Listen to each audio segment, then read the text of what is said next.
Hey, pipe friends and lovers of the leaf, welcome on this Tuesday, late afternoon, early evening. Decided I was going to do just a chat, semi-light review on a favorite, Cohiba Red Dot. This is one I broke out of the humidor and been smoking on it a little while. Just hung up the phone talking to our good friend Guy Witherspoon. He may get a video downloaded. You know, he's kind of been semi under the weather here, so y'all keep him in your prayers. But I enjoy a Cohiba once in a while. When I can smoke them, I was fortunate, very fortunate, to be gifted of several of them by Straight Grain, and I've got a few of those still on hand. I use those more for special occasion. I took some to the wedding, and they all really liked them.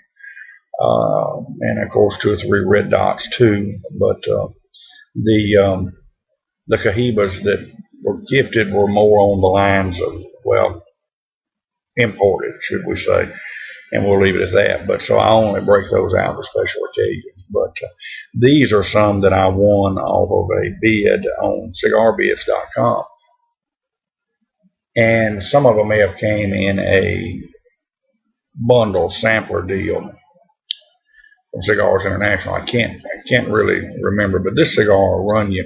This is the Robusto, and they'll run $12. I mean, excuse me, $8 to $16. I think these are around $12, $13.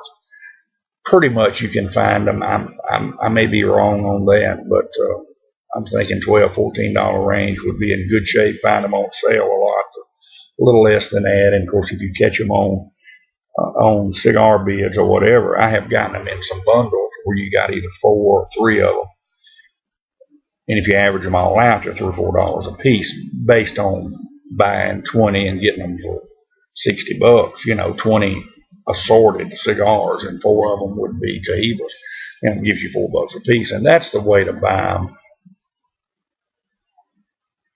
You know, to be able to afford to smoke them regularly is just buy them like that. And of course, governors don't carry them. I wished he did. I would certainly buy a stick or 2 along from him. But I've smoked. This is probably my 3rd go around of getting some in from online, and I've smoked several of them. And you know, this thing comes with a Cameroon wrapper. It originates, I believe, out of the Dominican Republic. Of course, you know, the original Cohibas was put together.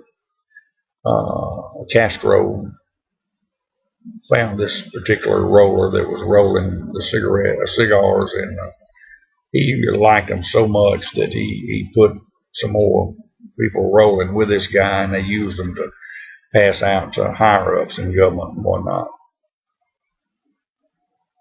It is truly my favorite premium cigar. And as you know, with the embargo with Cuba and everything that happened, and then I think Cuba nationalized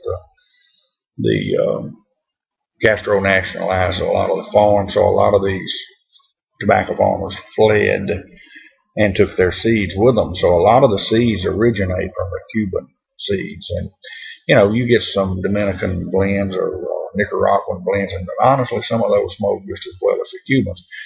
Cubans is kind of like when you couldn't buy Coors beer, like for instance in Louisiana, you couldn't get it. You could go across the state line into Texas and get it, and it made it very appealing. It was just, man, when all of a sudden when they legalized, you know, made it where you could buy Coors beer here, we thought it was going to be the hottest thing. So the first week it blew them out. They got this new beer distributor in here, and then all of a sudden 3 weeks later they were running a 3rd. Now they run a distant 3rd behind. In our market, beer market, of course, Anheuser-Busch dominates. Miller Brewing Company 2nd, but Coors is a distant 3rd, 15, 18, 20 points between them. There's not even close. You know, matter of fact, some of the I would imagine some of the craft beers are knocking on their door. There just wasn't wasn't that special a deal when you could get them. And I'm afraid that Cuban cigars would be very similar, because I've run across them. I've managed in the last few months to smoke some Cubans, and I found some that were out of the Dominican Republic and certainly Nicaragua and whatnot that I thought smoked better, you know. But this one, on first glance, on first light up, you get the notes, the hints of peppery, you know, the spiciness, the pepperiness on the first third, and you get it all the way through, even into the second third. You still maintains that spiciness and pepperiness that I like, and you know, you get on down to the final third, and you know, it'll begin to intensify a little bit on you. You're still getting the pepperiness, but you're getting I think you're getting the creamy almonds, kind of toasted almonds, creaminess into it. This thing is a really fine smoke, and I think do yourself treat yourself occasionally, and when you can, and smoke one of these things. But it you know, had a has always had a good consistent burn. The ones I've smoked all the way through always had a good consistent burn. Didn't burn, you know, I mean, they burned cool throughout. So yeah, this one would always rank in my top 5 favorites. And of course, I've really gotten partial to the boutique blends too, being you know, the Lawless and the from Black Label Trading and Tatawahe's. Matter of fact, we've got to go return that tux here in a little bit, and I'm going to zip back Governors and pick up 2 or 3 Tatawahe's and put them out. I like to keep 2 or 3 or 4 on hand. I get those from Governors, and then we're going to swing by Nukes and get a salad or something. I've got back on the diet heavy after getting off of it. I didn't do really, really bad over the weekend. I didn't just gorge, but enjoyed a couple of meals and let myself go, and of course drink a little champagne, and then Friday night drink. I limited myself to 1, and I'm sure it was high in calories.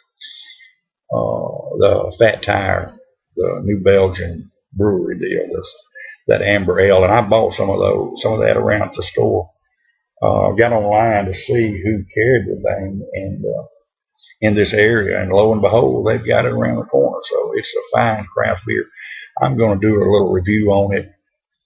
I'm not good at beer reviews, but I may do it tonight when we get back, or I may wait and do it later. But at some point, I want to show y'all this great new craft beer. It's not new, but to me, it's newly discovered craft beer, and I'm wanting to explore some of the craft beers a little more in depth. Not a huge beer drinker, but the craft beers are certainly up and coming, as are the boutique cigar blends. But yeah, treat yourself to this one. It's a fine cigar. And I smoked my first Madura brick house, and I love that. Governor's is fixing to take the brick house line on, and I certainly hope he carries Maduro. I think he will. I'm going to ask him when we get over there this evening, and if he's gotten several calls for him. He said after he gets 3 or 4 calls for something, he'll put it in, and I think he's reached that point. But boy, that Maduro was good. But I'm going to wrap this one up, and we're going to get ready and head into town, take that tux back, and hadn't been in long from work. And matter of fact, my wife's behind me. I'm waiting on her to get here, and we're just going to hook them up and head that away. And I may do my mid-year top 5 tonight. I've been kind of thinking on that. Got everything pretty much put together. So we'll probably see y'all again later tonight with a mid-year top 5. Thank you for joining me on this little old Cohiba smoke, and y'all take care, and God bless y'all.